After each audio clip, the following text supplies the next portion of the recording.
Fekir could still be coming to Liverpool, Sarri's got a hot date with Zola in West London, and despite VAR's best efforts, England have definitely already won the World Cup. Here's some of the biggest news of the day. I'm Armstrong, and this is Daily News. Newsy. First up, some spurious transfer rumours. And despite the fact that Lyon came out last week in an official statement and said that Nabil Fekir's move to Liverpool was off, his agent has come out this week and said otherwise. Yes, the official statement from the club may have said the move was off, but Fekir's agent doesn't care what some dumb, massive football club says, and he says, let's wait and see, the story isn't over yet. Whatever happens, I know we'll all be blaming VAR. Meanwhile, over in Madrid, Atletico have announced that they've signed up Antoine Griezmann to a new contract alongside Lucas Hernandez, and they didn't even need a 30-minute documentary to do it. They've also confirmed that another French international, Thomas Lemar, has signed his deal with the club. Atleti sent a man, presumably wearing a suit and carrying a briefcase, to the France training camp in Russia to get the three deals over the line. The Lemar deal is said to be worth around 60 million euros, but is still subject to a medical. But as we know, even Andy Carroll can pass one of them. Brazilian goalkeeper Alisson may have been priced out of his move to Real Madrid by his club Roma, who have asked for 100 million euros for him. Apparently they'd settle for 80 million, and who wouldn't? But Real Madrid have been put off and now are looking in the direction of Thibaut Courtois at Chelsea.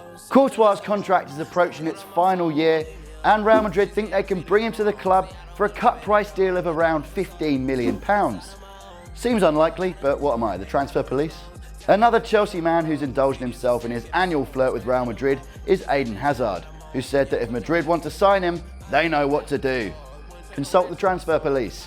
Speaking of Chelsea, their negotiations to bring Maurizio Sarri to the club looks to be getting closer and closer, with a deal on the cards that involves bringing Chelsea legend Gianfranco Zola in as his assistant. The move for Sarri looked to have fallen through, but now looks like it's going to go ahead. Meanwhile, Antonio Conte has had the easiest month of his life, sitting around waiting to be sacked. The move won't be without its financial implications though, with Sarri's wages, the compensation package to Napoli, and Conte's payoff totaling up to almost £20 million.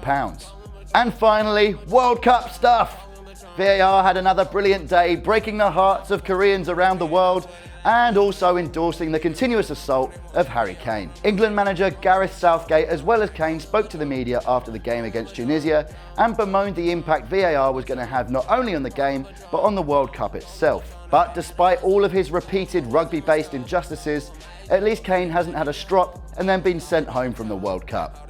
Step forward Croatia's Nikola Kalinic, who refused to come on as a sub late in the Nigeria game and has now been sent back to Milan to watch the World Cup on telly like the rest of us, presumably with a 24-hour stream of Onefootball TV on the Onefootball app right next to him. If anything, he's the lucky one. That's all the news we have today. I'm off to hang out with Nikola Kalinic, but we'll be back tomorrow for more daily news.